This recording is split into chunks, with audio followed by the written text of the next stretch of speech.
This is Vincent from Fishnetics, and this is the February 2017 Bass XL unboxing of Lucky Tackle Box. Normally I do these the day or immediately after I get the video.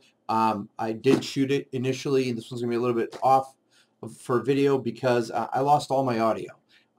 It just didn't record. So I'm doing the video again. I do know what's in the box, so it's a little bit anticlimactic, but I'm going to go through and show you everybody what was included. What's in the box?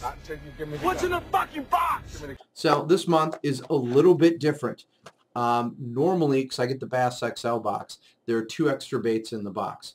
I'm disappointed there's only one, and we'll discuss it in a little bit, but the one includes a chance to win $1,000, which is okay, but only one person is winning the $1,000. I want my 2 extra baits.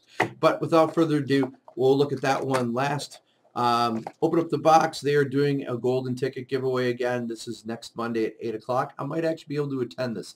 They used to run these on Fridays, which was an awful date because I'm a grown-up. It's Friday night. I want to do stuff on Friday. I want to sit at home and sit on my computer and do something like this. Mondays, that's another story. I'll probably do it. We get stickers again and a little bit of information about what's in the box, which we'll get to in a second. Every single month you get a copy of Fish Hound magazine. In this particular one, they got rid of some of the extra crap that they've normally been throwing in these, and it's actually about how to use some of the baits, lunar charts, how to rig some of the baits. So the quality is definitely better this month. Okay, so let's see what's in the box. So we're going to open up with what is by far my favorite thing in the box. As I've mentioned in other videos, I love throwing jerk baits. I throw them year round, though they're particularly good in the spring and the fall. This month it's the Livingston Lures Stickmaster. First of all, it's got a really nice paint job on it. That'll be good just about anywhere else. I do fish a lot of stained to clear waters. Jerkbaits are incredibly powerful for bass in those. However, the one thing about the Livingston crankbaits, they're expensive. This is a $12 jerkbait, but they're expensive for a reason. They have a smart chip inside of them that, in addition to the rattle effect that the crankbait has, it sounds like a shad that's feeding.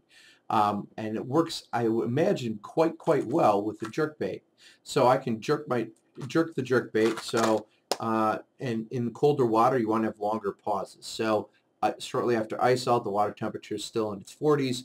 You're going to use like a jerk, and then pause for up to 30 seconds, sometimes a minute. That bait's going to suspend in the water column, and most jerkbaits are going to be dead silent while they're suspended.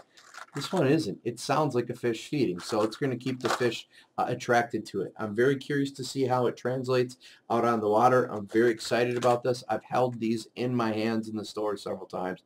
I've never pulled the trigger.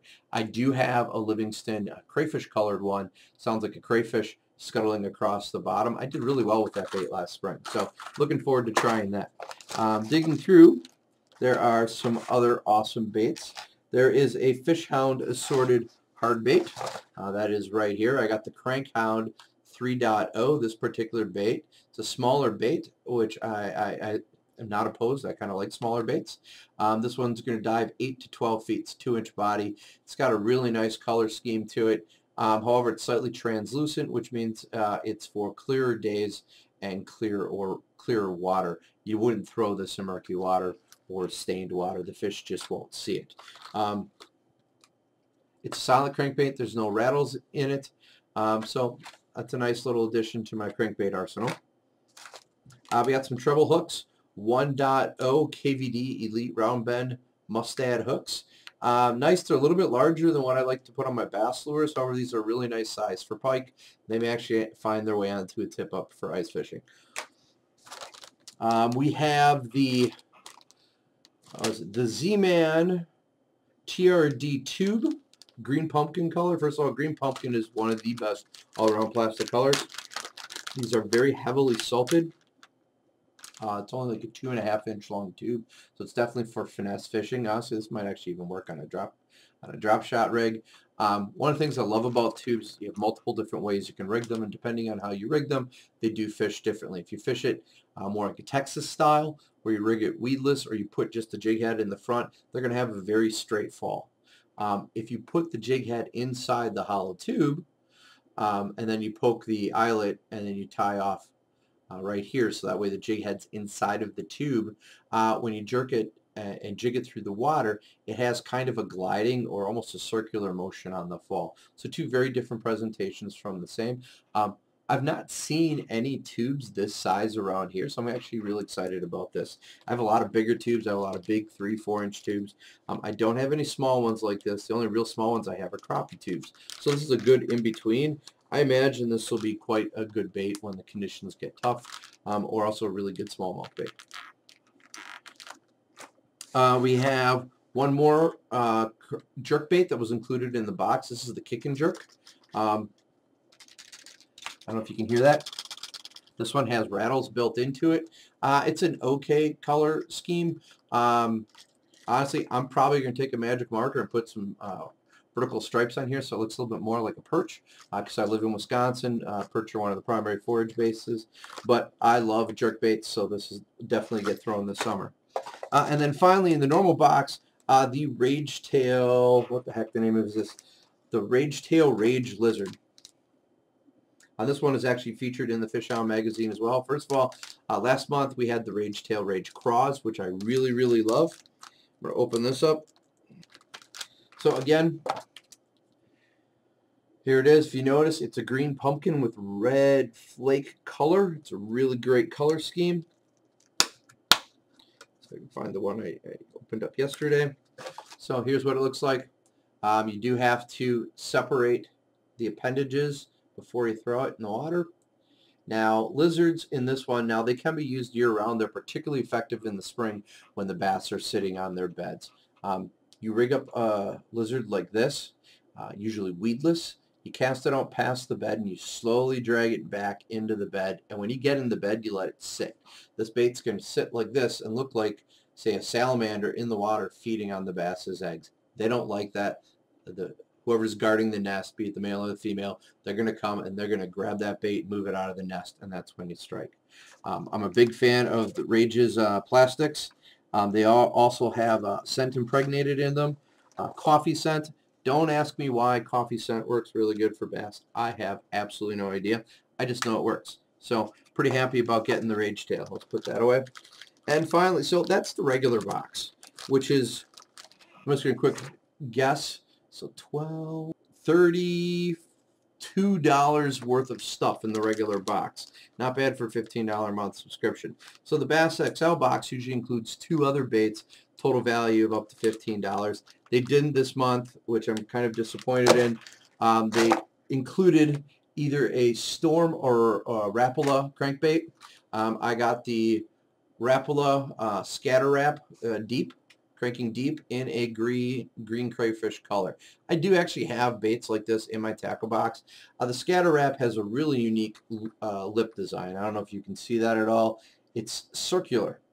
It has a really unique effect in the water. Most crankbaits, they dive and they just kind of run straight unless they bounce off something, which is what you want them to do. And then they get that erratic motion, and that's when the fish strike.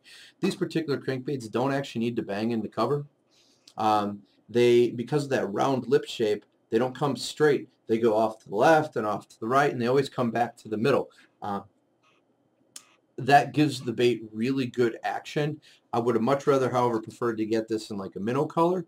If I'm throwing a crankbait, you don't ever see crayfish suspended in the water column. If they're in the water column, they're dropping someplace. Like a fish picked them up and dropped them where they kicked up and they drop back down. They don't move horizontally unless they're crawling across the bottom. So if I have a crayfish color crankbait, I want something that's going to dig deep and be digging into the bottom and bouncing off things. So a lip like this is kind of useless on a crayfish colored crankbait. It'd be much better if this was a shad color, bluegill colored, perch color, because those are fish and they're going to suspend in the water column, and you want that searching type option. So All in all, though, it's still a pretty good bait. I'm a huge Rapala fan. They're probably half the crankbaits in my tackle box. Living in Wisconsin, they're also half the crankbaits you see on the walls of any bait shop, any fleet and farm. They carry a ton of Rapalas. So anyway, that is this month's review. In combination with that, if you check on the Fishnetics Facebook page, you will see a picture of me with this bait and me tagging Lucky Tackle Box Mission. Hopefully my name comes up and I win $1,000 so I can go buy more baits. Actually, I'm going to spend the money on electronics in my fishing boat if I do. So that is what was in this month's box. Hopefully you like this unboxing. Feel free to comment, ask any questions on the baits in the box. Like us in our Facebook, join us in our Facebook group. We have a website that's going to be launching soon. I'll be giving you guys more information about it next week. I'm also going to be at the Wisconsin Fishing Expo down in Madison, walking around. If any of you guys are going to be there who watch this, feel free to reach out to me. Maybe we can meet up, maybe attend one of the seminars, or just shoot the crap. I love talking fishing with just about anybody. Thanks a lot, guys. Until then, if you're ice fishing, stay safe. The ice conditions are deteriorating rapidly with this unusually warm February. Matter of fact, this Sunday I'm going to go do a little bit of open water fishing below some dams. So wish me luck as well. Until next time, thanks a lot, guys. This is Vince Wander from Fishnetics signing off.